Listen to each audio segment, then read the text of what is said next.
To the chorale, the galaxy was a symphony, and they were its composers. They moved between the stars not with the thunder of warships, but with the silent, inexorable pressure of a perfect chord. Their vast consciousness a single, resonant hum that sought to bring all disparate noises into its harmony. They did not conquer, they resolved. Species they encountered were not enemies, but discordant notes. Their frantic individualism and chaotic emotions, a form of cosmic static, a painful cacophony that grated against the universal truth of unity. Their gift to the cosmos was peace, a final, blissful silencing of the self in favor of the whole, and they offered it generously, whether it was wanted or not. When their celestial sensors first brushed against the third planet of a forgotten yellow star, they did not register a civilization so much as a fever. They perceived Earth as a screaming madness, a frantic, dissonant shriek of 7 billion separate wills all clashing, loving, hating, dreaming, and dying in a meaningless, painful loop. It was, to their refined senses, the sound of suffering, a planet trapped in a permanent state of unresolved tension, and they felt not aggression, but pity. A probe, a single vessel no larger than a grain of sand, was dispatched from the nearest Harmony spire. It was not a weapon, but a tuning fork, a conductor designed to broadcast the initial, gentle overture of the Song of Union. This initial wave was subtle, a sub-psychic whisper meant to soothe anxieties, quiet the inner monologue, and prepare the frantic minds below for the final, glorious resolution into the chorale's collective consciousness. The probe settled into a high, silent orbit, a mote of dust against the vibrant blue and white marble by HFY, and began to sing its calming, preparatory note, a frequency of pure peace that seeped into the planet's magnetic field like rain into dry earth. Dr. Eris Thorne felt it not as peace, but as a headache. She was a woman tuned to a different kind of music, the deep, slow hum of the earth itself, a rhythm she had spent her entire life trying to decipher. From her post at the Atacama Deep Field Observatory, a collection of gleaming white dishes and buried sensors in the driest, quietest place on the planet, Eris listened to the planet's bones. For decades, academia had dismissed the signals she studied as geological noise or tectonic resonance, the meaningless groans of a cooling world. But Eris heard more. She heard patterns, refrains, slow, complex melodies that rose and fell over centuries, a form of communication so ancient and vast that human history was but a single measure in its composition. She called them the litho-hymns, the songs of the stone, and they were her life's obsession. Her equipment, a bespoke array of quantum seismographs and resonance chambers, was designed to filter out the cacophony of the surface world, the radio waves, the seismic tremors from industry, the very noise of life to hear the planet's true voice. On that Tuesday morning, as the chorale's conductor began its gentle broadcast, Eris's sanctuary of silence was shattered. Every sensor she had screamed at once. It wasn't the subtle, sub-psychic hum the chorale intended. It was the feedback. The planet, for the first time in all her years of listening, was answering back. The low, sonorous hum of the litho-hymns she so carefully curated suddenly converged, focused, and erupted into a coherent, directed wave of impossible power. It was not a sound of geology, it was a sound of defiance. It was a chord of pure, undiluted rage that tore up from the planet's mantle, a complex, layered harmonic that spoke of volcanoes and earthquakes, of continental plates grinding together, of deep, patient, and now profoundly disturbed slumber. On her screens, the waveform was terrifyingly beautiful, a perfect, symmetrical architecture of resonant fury that dwarfed any energy signature she had ever imagined.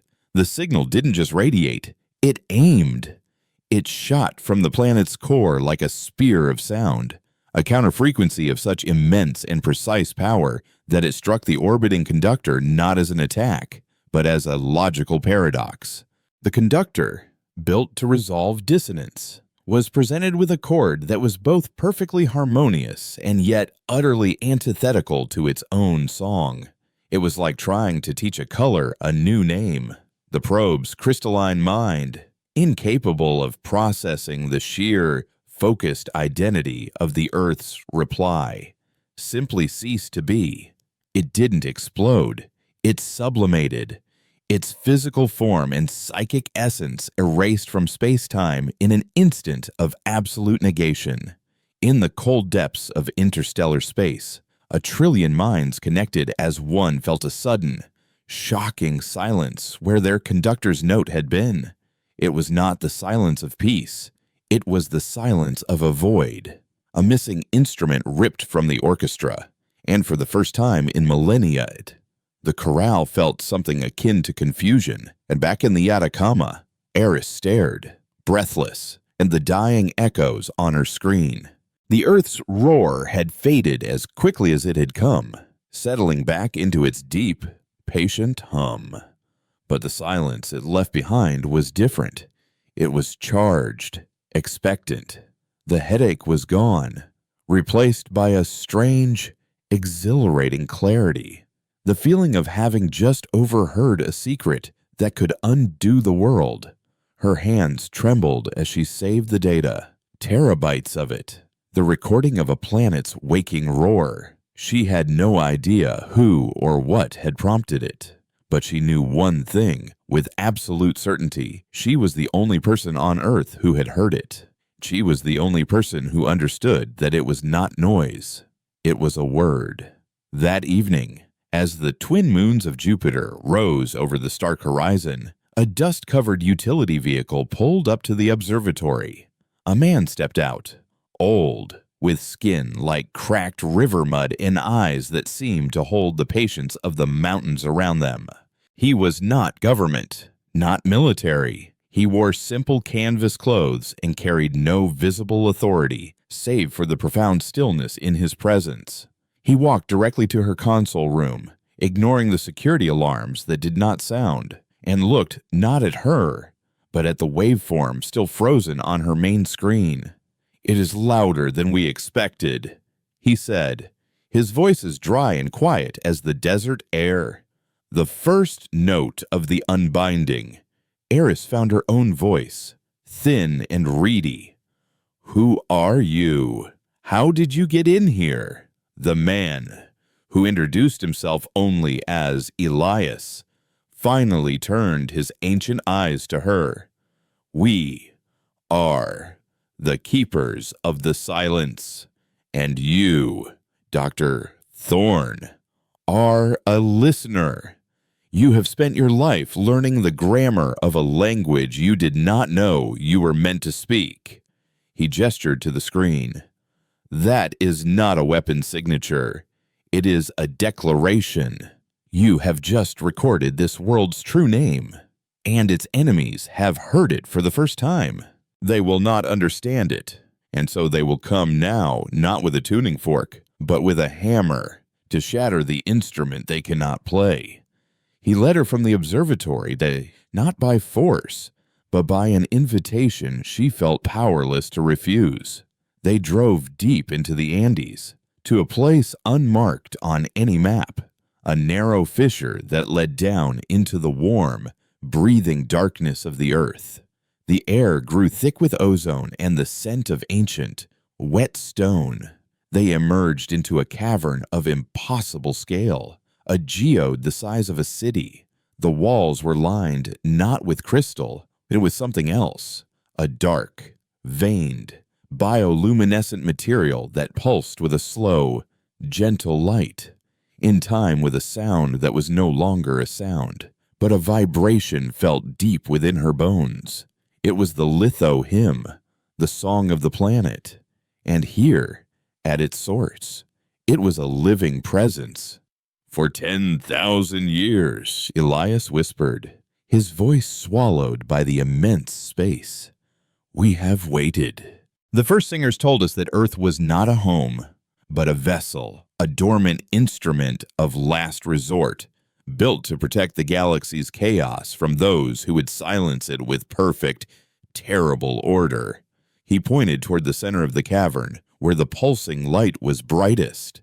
"They did not leave us a weapon. They left us a symphony. And human consciousness, our rage, our love, our grief. Our art is the only thing that can conduct it." Eris stared in awe, understanding dawning like a slow sunrise. The noise the corral had detected was not a flaw. It was the entire point. It was potential energy, the untamed, dynamic power needed to awaken the sleeping giant beneath her feet. The signal. She breathed. It responded to the probe.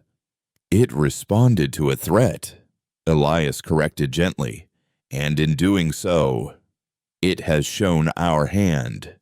The corral now knows that there is music here they cannot tame. They will send a chorus. They're enforcers of harmony, vessels designed to dissonate rogue worlds into dust. They believe they are coming to silence a planet.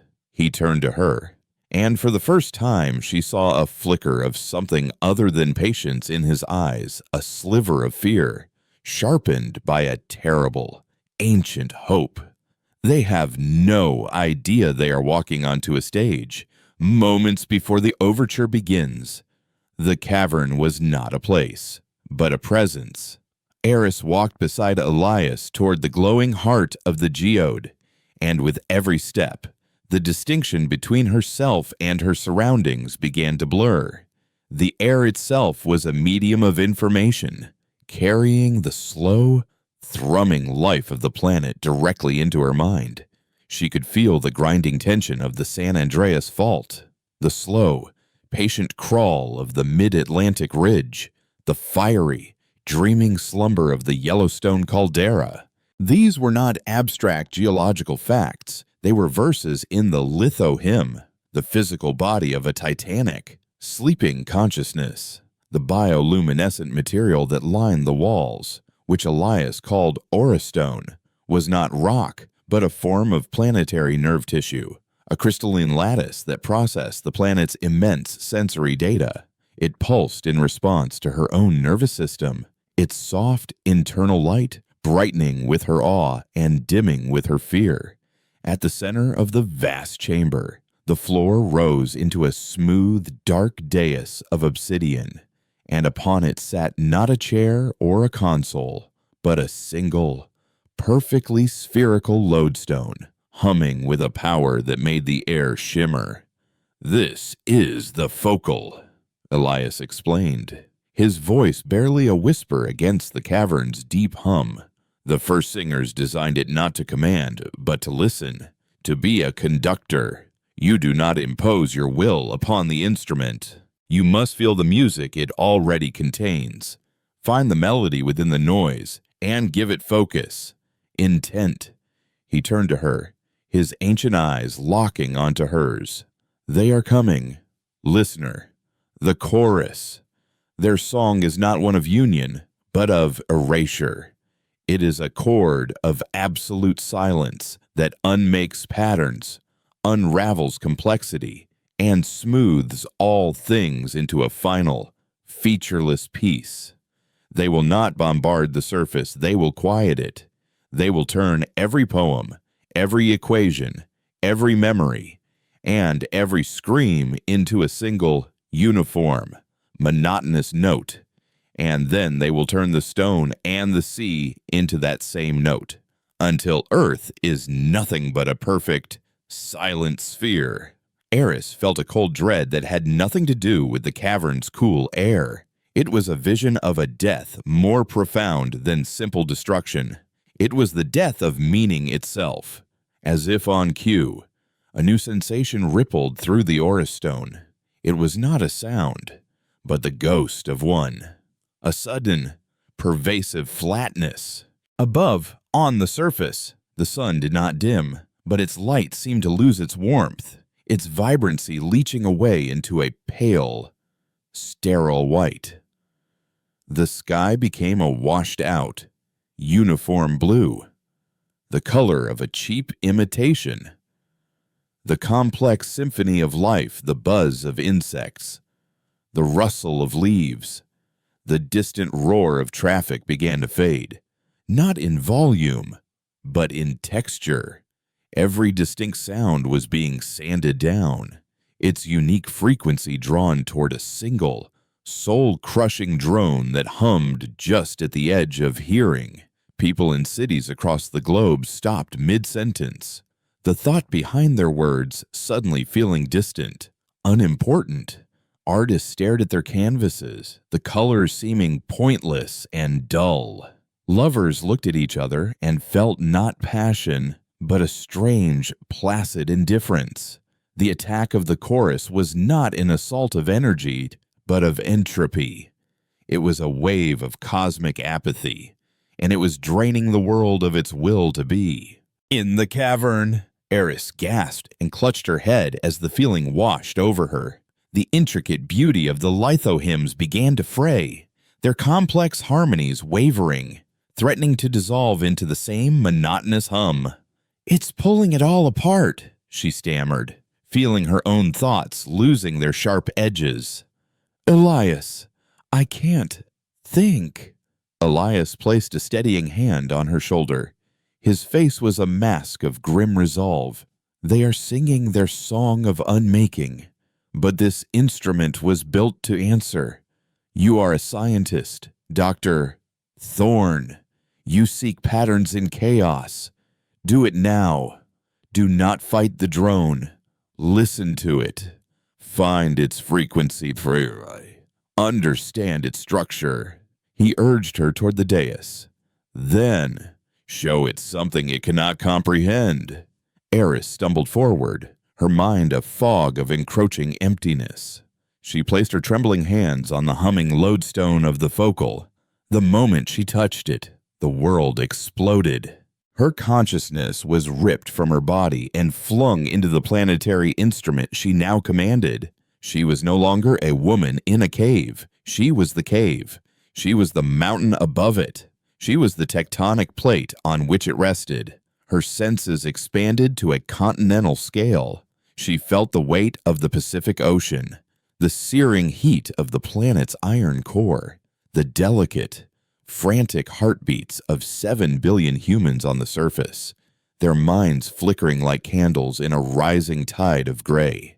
She felt the chorus's song as a physical pressure, a great, flattening weight seeking to crush the entire planet's vibrant, chaotic energy signature into a single, deadened point.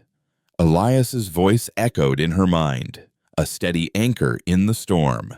Find the melody in the noise. The noise.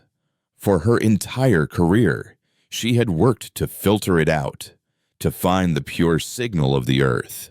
But now she understood. The noise was the signal, the cacophony of human existence, the relentless, messy, contradictory pulse of life was the energy source, the bow that could be drawn across the strings of the planet itself. She reached out, not with hands, but with her will, and for the first time, she did not filter the chaos of humanity. She embraced it. She opened her new senses to the entire psychic output of her species. She felt it all, the sublime joy of a mother holding her newborn for the first time in a Tokyo hospital, the bitter, corrosive rage of a soldier betrayed on a forgotten battlefield in the Congo, the focused, determined curiosity of a child in Mumbai learning to code, the desperate, defiant hope of a man on a lifeboat lost in the Atlantic, singing to keep the darkness at bay. She felt the searing grief of 1 billion heartbreaks, the quiet courage of 1 billion small kindnesses, the white-hot shame of 1 billion lies, the transcendent creativity of 1 billion dreams. It was a storm, a maelstrom of raw, untamed, glorious emotion, and it threatened to tear her new consciousness apart. It was too much, too loud, too painful. But within it, she heard the music. It was not a simple melody. It was a symphony of glorious, terrible dissonance, a piece of music that should not be able to exist, full of contradictory themes and unresolved chords. It was the human symphony, and it was the perfect weapon. The chorus's song of unmaking was built on a foundation of absolute logic, a mathematical purity that could not account for paradox. It could resolve hatred. It could resolve love. It could not resolve both. Felt by the same person, for the same person, at the exact same time. It was a logical impossibility, and humanity was full of them. Eris focused, channeling the lifetime of discipline her science had taught her. She became the conductor. She took that messy, paradoxical, impossible noise and began to weave it. She took the feeling of defiant hope, the stubborn refusal to surrender that defined her species, and made it the keynote. She braided it with the planet's own deep, geological patience, the slow, inexorable power of a world that thinks in epochs, not seconds. She found the frequency of courage and layered it with the harmonic of a volcanic eruption. She took the complex, multifaceted waveform of grief and sharpened it with the resonant frequency of fracturing granite. She was not creating a single chord to counter the chorus's drone. She was creating a billion of them, a tidal wave of complex, emotionally charged, and logically paradoxical music. Then, through the focal, she unleashed it. The reply was not a beam or a blast, but a global broadcast of pure, unadulterated being. From the core of the planet, a new song rose, a counter melody that erupted into the encroaching silence. On the surface, the gray wave of apathy shattered. Color flooded back into the world, more vibrant than before, and the sky deepened to an impossible indigo. Sounds regained their texture, their richness, their meaning. A baby's cry was suddenly not just a noise, but a universe of need and life. The flat drone was overwhelmed by a tidal wave of feeling. On the chorus vessels, orbiting in perfect, silent formation, the effect was catastrophic. The crystalline minds of the chorus pilots, beings who had not experienced an unresolved emotion in eons, were suddenly flooded with the raw, unfiltered experience of being human. They felt love and loss, triumph and despair, jealousy and sacrifice, all at once. The paradox was a poison. Their ships, powered by their own placid mental harmony, began to malfunction. Systems designed to maintain perfect equilibrium were thrown into chaos by the illogical, messy, and beautiful music of Earth. One of the chorus vessels, a sleek, obsidian boomerang of a ship, began to vibrate. Its internal harmony shattered. It tried to process the feeling of laughing through tears, and its dimensional stabilizers failed. It tried to comprehend the concept of a noble sacrifice, and its power core overloaded. The ship did not explode. It transformed. Its hard, geometric lines softened, flowing into organic, impossible shapes. It bloomed in the vacuum of space, a silent, momentary flower of crystallized paradox, before dissolving into a cloud of inert, shimmering dust. Eris collapsed. Her connection to the focal severed as the first wave of the attack was repelled. She lay on the cold obsidian dais, gasping, her body shaking, the psychic echoes of 7 billion souls still ringing in her mind. Elias was at her side, helping her sit up. "You have conducted the first measure," he said, his voice filled with a reverence that bordered on fear. "You have shown them that this world is not silent." Eris looked up, her vision slowly returning. Through the focal, she could still feel the space beyond the atmosphere. The silence from the first destroyed chorus ship was deafening, but it was not a lonely silence. Elias raised a hand and gestured toward the vaulted ceiling of the cavern, where the aurastone began to glow with a new light, projecting a celestial map. She saw the Earth, a single, defiant point of light. She saw the dust cloud where the first chorus vessel had been, and then she saw the rest of them. It was not a squadron. It was a fleet, thousands of them, hanging in the darkness, past the moon, like a vast, silent locust swarm, a geometric pattern of silent, patient death. The first ship had been a single voice, sent to test the acoustics of the room. Now, the entire chorus was preparing to sing. The victory was a breath, not a reprieve. The silence where the first chorus vessel had been was a question mark hanging in the void, and the answer was the silent, overwhelming presence of the fleet.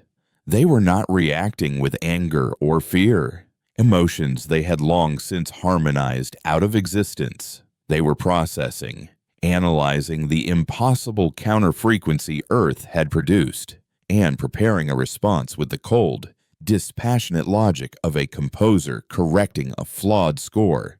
Eris, still reeling from the psychic backlash of conducting the planet's defiance, felt their collective intent as a chilling, methodical pressure.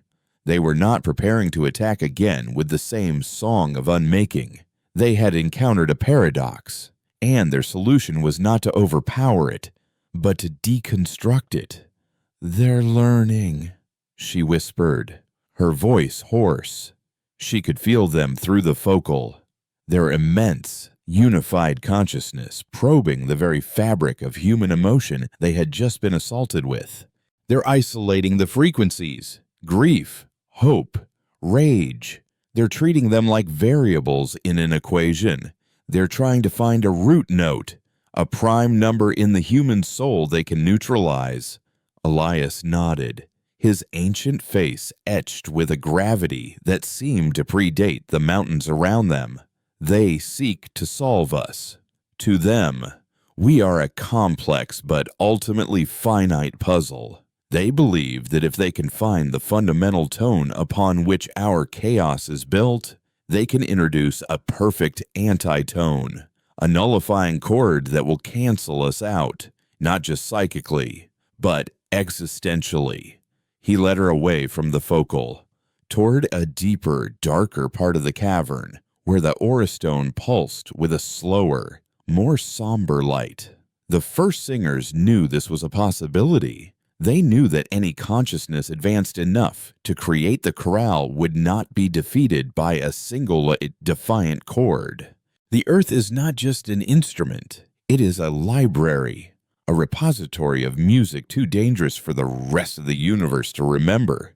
They arrived before a wall of seamless, obsidian-like material, featureless except for a single, hand-shaped indentation that glowed with a faint, internal heat. "The litho hymns you hear," Elias continued, "the geological rhythms of the planet, are merely the public collection, the overtures. But beneath them, shielded from all but the conductor, lies the deep archive, the unspoken songs. These are not the songs of Earth, but of the species that came before, the ones the chorale has already harmonized." He gestured for Eris to place her hand in the glowing recess. "These are the melodies of worlds that lost, their final, defiant broadcasts, their dying screams, their memories. The first singers gathered them and hid them here, in the one place the chorale would never think to look inside the very chaos they despise." The moment her palm touched the wall, the cavern vanished. She was no longer Eris Thorne, but 1,000 different beings at once, living their final moments.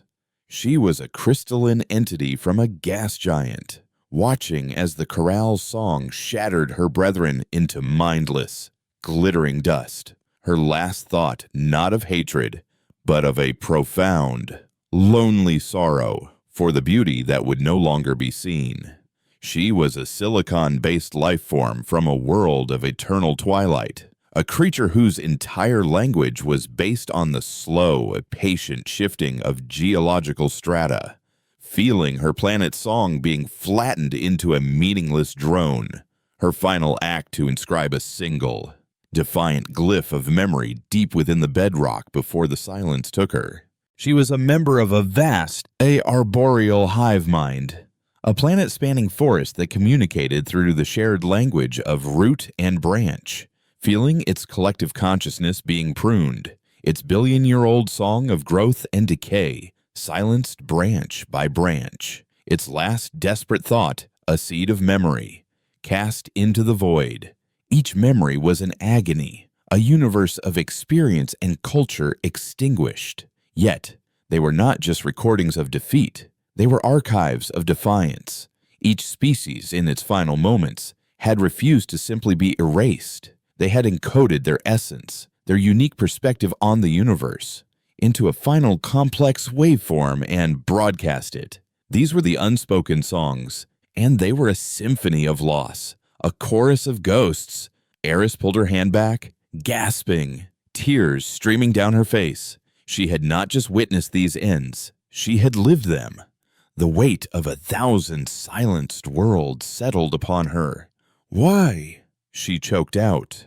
"Why show me this?" "Because the chorale's greatest strength is their unity," Elias answered softly. "Their weakness is that they believe it is the only strength. They have never faced a choir, only soloists. They are analyzing the song of humanity, preparing to counter it. They will not be expecting the voices of all the worlds they have already killed." Above, in the cold vacuum, the chorale fleet began to move. They did not advance. They reformed. The thousands of obsidian vessels shifted their positions with silent, geometric precision, arranging themselves not into a battle formation, but into a colossal musical instrument. They became a vast, stellar-scale resonance cage, with Earth at its centers. Their intent was clear. They were going to perform a planet-scale exorcism, a harmonic ritual designed to locate and neutralize the fundamental frequency of human consciousness. The sky above Earth began to change. Auroras, no longer confined to the poles, erupted across the entire globe, shimmering curtains of impossible colors that danced to a silent, unheard rhythm. The planet's magnetic field was being strummed like a string, played by the chorale's immense focused will. On the surface, the effect was subtle but deeply unnerving. People felt a strange sense of detachment, a feeling that they were watching their own lives from a great distance. The sharp, personal sting of memory began to fade, replaced by a generic, third-person narrative. The concept of I began to feel thin, porous, an arbitrary distinction that was slowly dissolving. They were being deconstructed, their individuality unnamed. In the cavern, Eris felt the pressure building.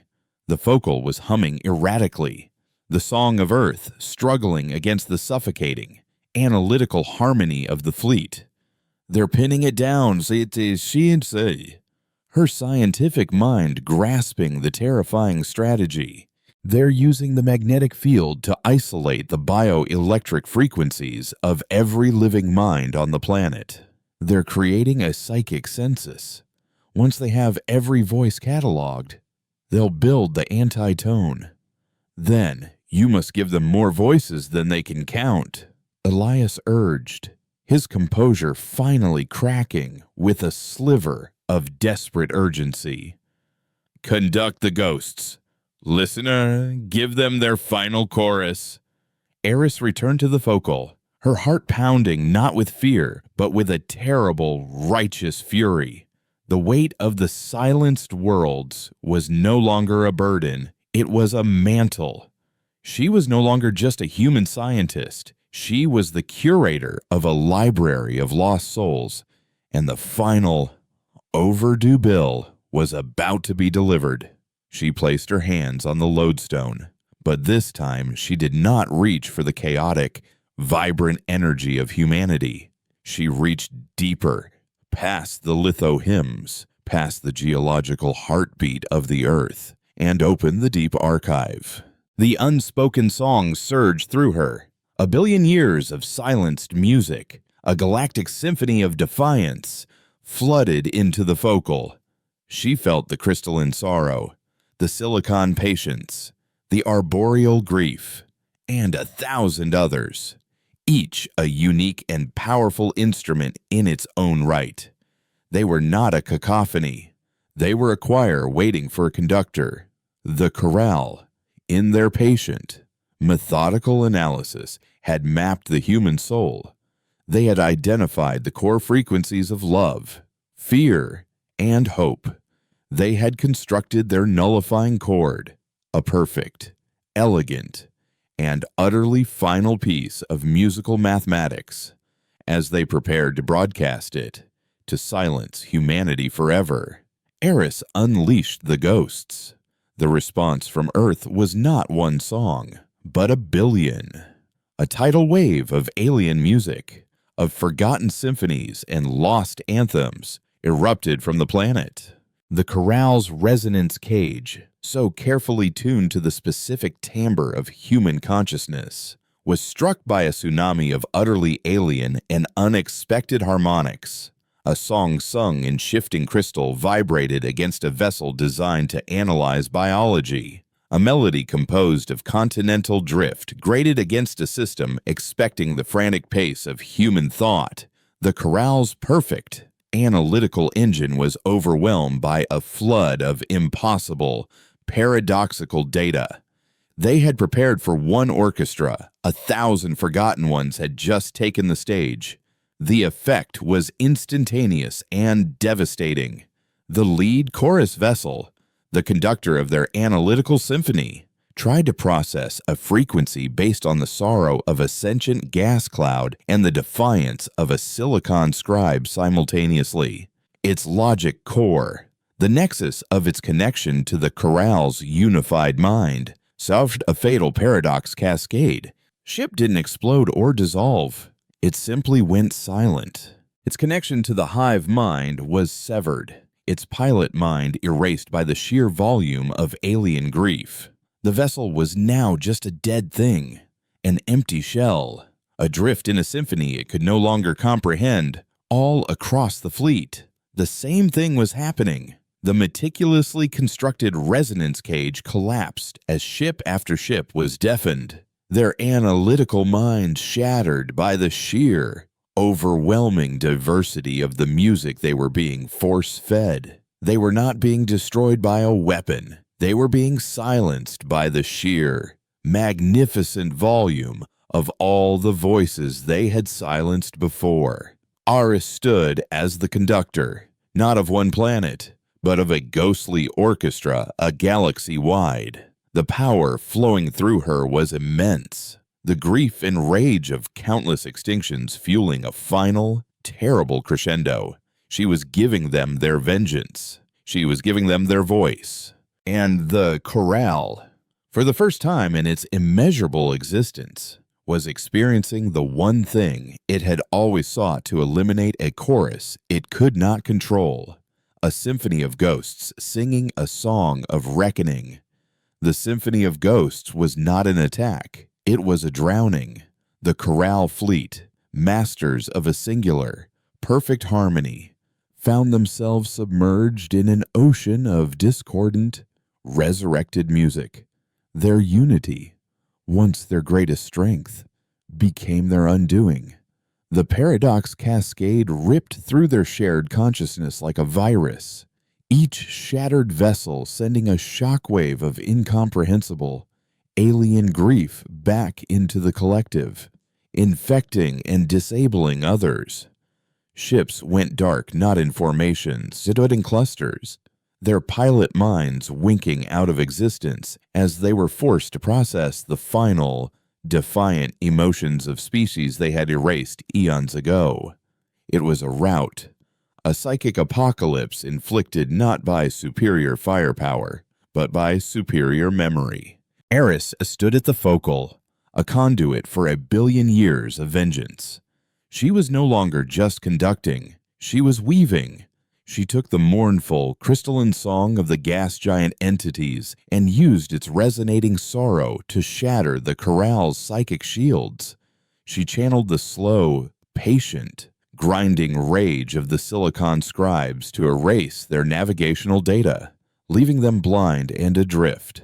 She unleashed the wild, untamed, chaotic growth hymn of the arboreal hive minds to corrupt their internal systems, causing their own perfectly ordered ships to turn on one another in a silent, geometric ballet of self-destruction. This was not a battle of energy, but of aesthetics, a war fought with metaphor and memory, and Earth was an arsenal of both. In the heart of the corral's disintegrating fleet, a single, vast vessel remained untouched. It was larger than the others, a monolithic entity shaped like a perfect, unblemished sphere of the deepest black, a hole in the fabric of space-time. This was not a chorus ship, it was a composer, one of the original, ancient minds that had first conceived of the universal harmony. It had remained silent, observing, and as the last of its chorus fleet was neutralized by the ghosts of its past conquests, it finally produced a note of its own. It was not a song of unmaking, nor of analysis. It was a note of pure, absolute authority. It was a sound so fundamental, so primal, that it preceded the concepts of music or noise. It was the sound of a rule being stated. The moment it was uttered, the symphony of ghosts faltered. The unspoken songs, full of passion and grief, were predicated on the existence of a universe that allowed for such things. The composer's note was a simple, terrifying amendment to the laws of physics. Such things are no longer allowed. The songs of the dead began to fade, their complex waveforms collapsing as the very conceptual space they needed to exist was erased. The ghosts were being silenced a second time, not by a song, but by a decree. In the cavern, the auristone flickered violently, its light dimming as the archive of unspoken songs was forcibly deleted from reality itself. Eris cried out, not in pain, but in a profound, soul-crushing loss, as she felt the 1,000 worlds she had championed die all over again, their final echoes fading into an enforced, sterile nothingness. Elias rushed to her side, his ancient calm finally shattered by a raw, visceral fear. "It is a prime resonator," he breathed, his eyes fixed on the celestial map where the black sphere now dominated. "A composer. They are not singing to the instrument anymore. They are attempting to retune the concert hall, to rewrite the very laws of reality in this sector to make defiance impossible." Eris felt the composer's note pressing in on her, on the cavern, on the earth itself. It was a wave of pure order, a metaphysical solvent that was dissolving the very concept of chaos. She could feel the human symphony on the surface beginning to simplify, not just its emotions, but its very complexity. The intricate web of cause and effect began to fray. The rich tapestry of probability began to bleach into a single, predetermined path. Free will was being edited out of the timeline. "We can't fight that," she said, her voice trembling. "That's not music. That's grammar. It's rewriting the language." "You cannot fight it," Elias agreed, his voice regaining a sliver of its cryptic steadiness. "But the instrument can. The first singers built one final contingency into the earth, a song so dangerous, so volatile, that it was never meant to be conducted. It cannot be controlled, only unleashed. It is called the Anthem of Aberration. He led her to the very back of the cavern, to a fissure that seemed to lead down into the planet's molten heart. The air thrummed with a terrifying, unstable power. The songs you have used so far, the litho hymns, the unspoken songs, they're all based on patterns, on complex order. But the anthem is the opposite. It is the song of the things that should not be, the music of pure, unadulterated chaos. It is the sound of a law of physics breaking, the sound of a paradox embracing its own impossibility. He looked at her, and in his eyes, she saw the terrible weight of his duty as a keeper. To unleash it, the conductor must sever their connection to all order, all reason. You must become the chaos. You will not survive it. Listener, not as you are. The song will consume you as it consumes the composer. Eris looked from the fissure back to the celestial map. The black sphere of the composer was beginning to emit ripples of pure order, and the Earth's vibrant, chaotic energy signature was visibly shrinking, being compressed into a simple yet predictable system. She thought of the 7 billion souls on the surface, their vibrant inner worlds of love, rage, and dreams being smoothed into a flat, gray plane of compliance. She thought of the 1,000 silenced worlds, and the final, ultimate insult of their memory being erased from existence itself. Her choice was not a choice. It was a conclusion. "What do I have to do?" she asked. Her voice steady. Elias pointed to the obsidian dais. "Return to the focal. But this time, do not listen to the earth. Listen to yourself. Find the most chaotic, illogical, and paradoxical part of your own soul, the part that can love and hate in the same breath, the part that can hope in the face of absolute despair, the part that builds beautiful, intricate sandcastles just inches from the tide. That is the key. Embrace the glorious, beautiful, terrible illogic of being human. Then show it to the planet. The instrument will recognize its conductor, and the final seal will break." Eris walked back to the focal, each step a farewell. The composer's note was stronger now, a constant, pressing whisper in her mind telling her that resistance was inefficient, that her individuality was a rounding error, that the most logical course of action was to simply cease. She placed her hands on the lodestone one last time. She closed her eyes and shut out the universe. She shut out the planet's hum, the composer's decree, Elias's watchful presence. She looked inward, and she found it. It was not a grand, noble feeling. It was a small, stubborn, and utterly ridiculous memory. She was 6 years old, standing on a beach, crying because her meticulously built sandcastle, complete with seashell battlements, had just been washed away by a wave. Her father had knelt beside her, and instead of comforting her, he had smiled and handed her another shell. "I know," he had said. "Isn't it wonderful now we get to build it again? But this time, we'll make the towers taller." The memory was a perfect paradox. The profound grief of loss and the exhilarating joy of a new beginning, all tangled up in one moment. The futility of creating something beautiful that was doomed to be destroyed, and the insane, defiant act of doing it anyway. It was the very essence of the human condition.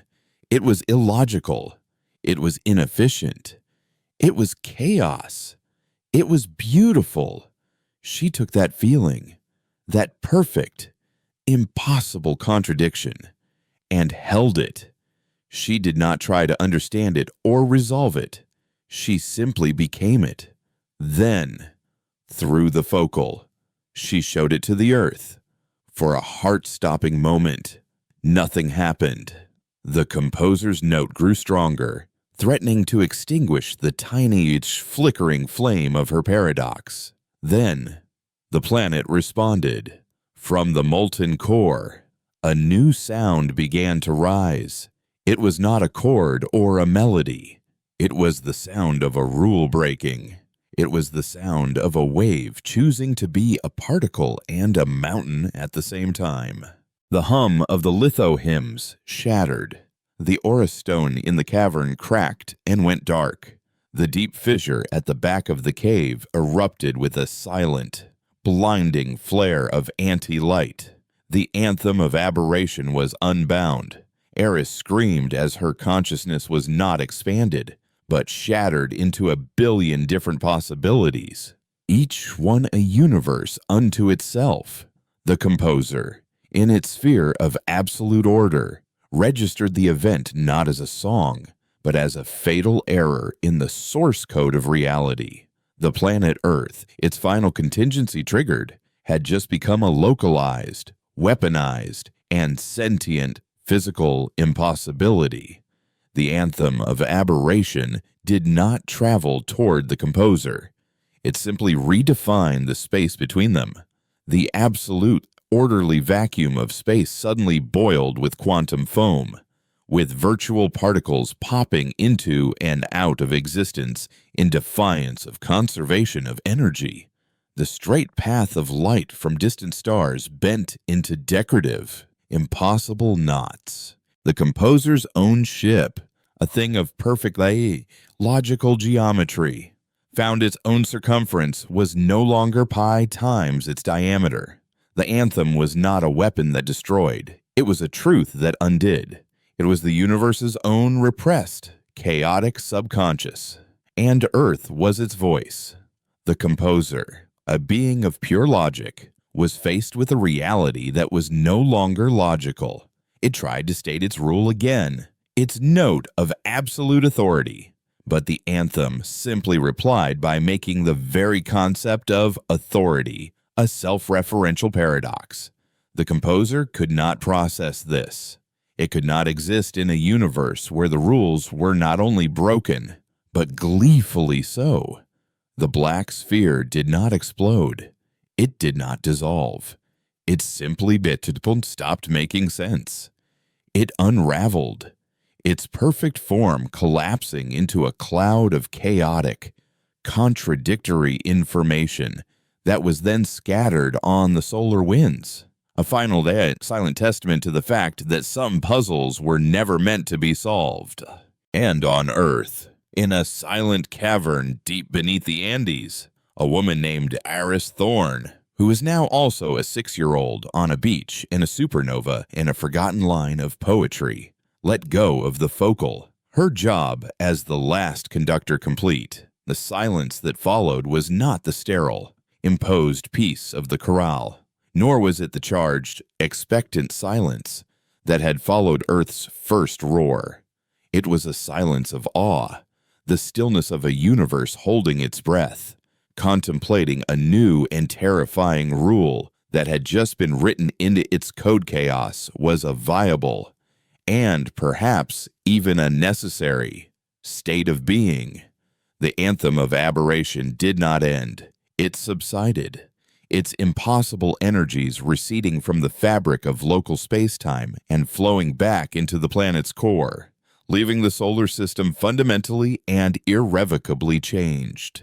The laws of physics had not been broken, but they had been strained, stretched to their absolute limit, and shown to be more like strong suggestions than immutable decrees. Space was no longer a perfectly predictable, empty canvas. It was now scarred with the memory of impossibility, tattooed with the faint, lingering echoes of a song that had defied logic itself.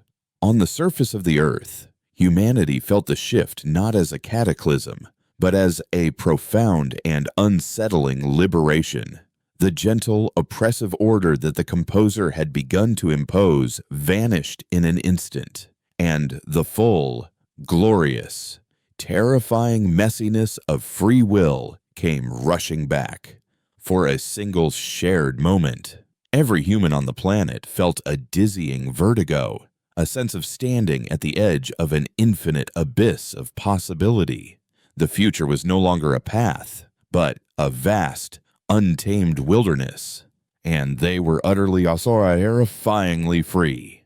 In the cavern bed, the body of Eris Thorn lay beside the now inert Focal. She was not dead, but she was no longer merely Eris.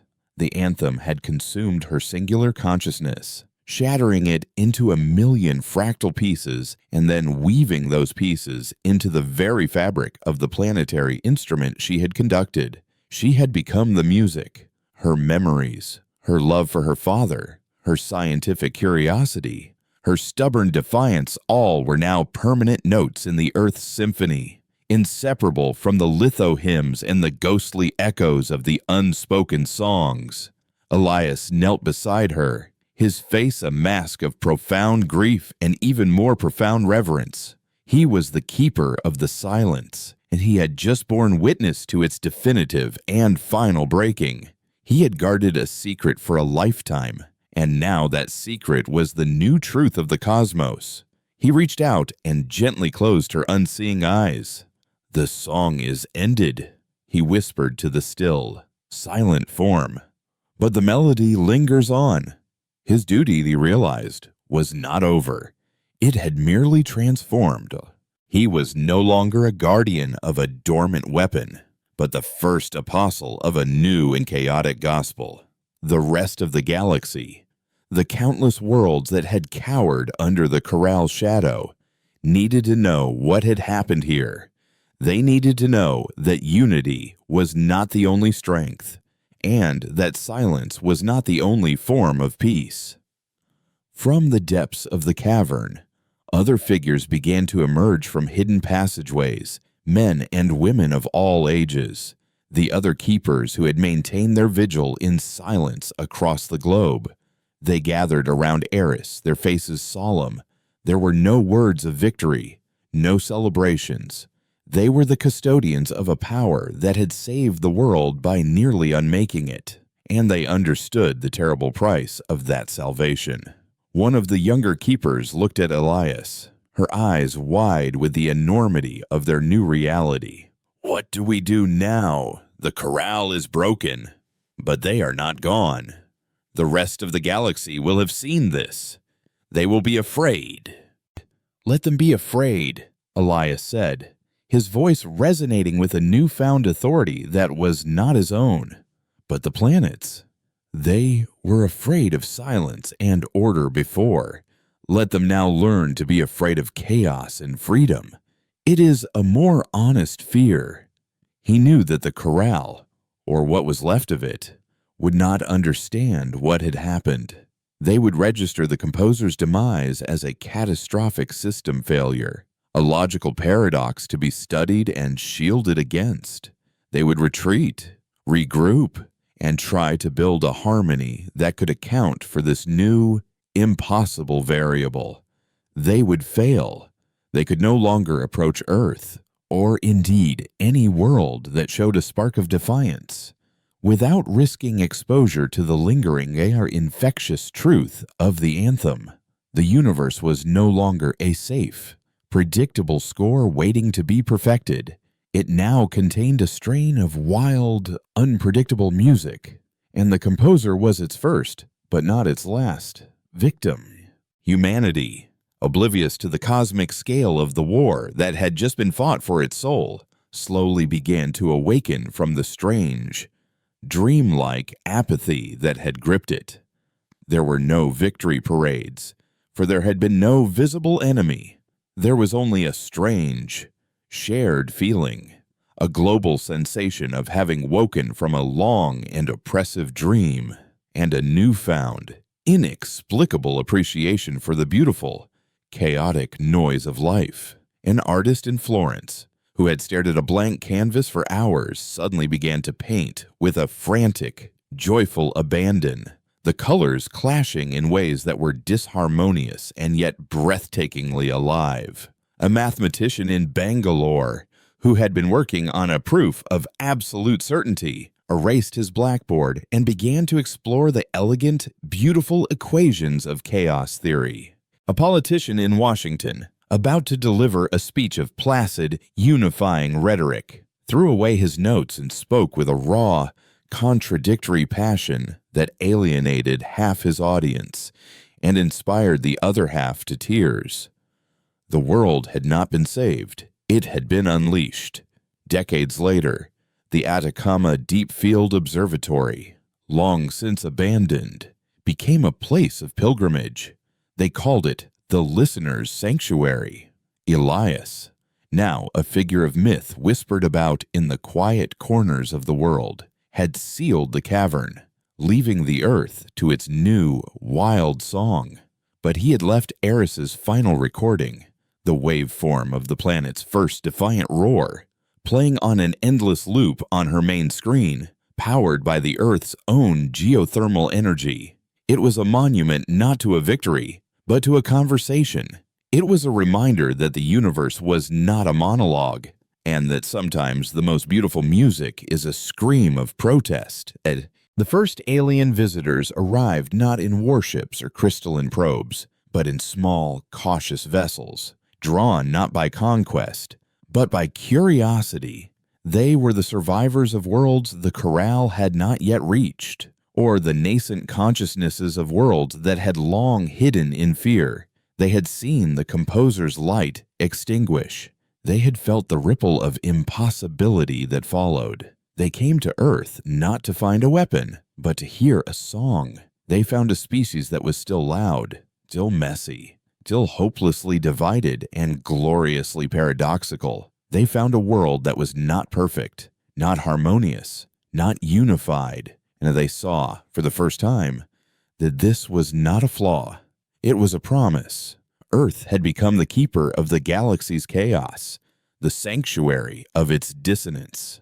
And Eris Thorn, the woman who had listened to the silent bones of her world, had become its eternal, silent, and unforgettable voice. Her sacrifice a final, perfect chord in the ongoing, beautiful, and utterly defiant symphony of being.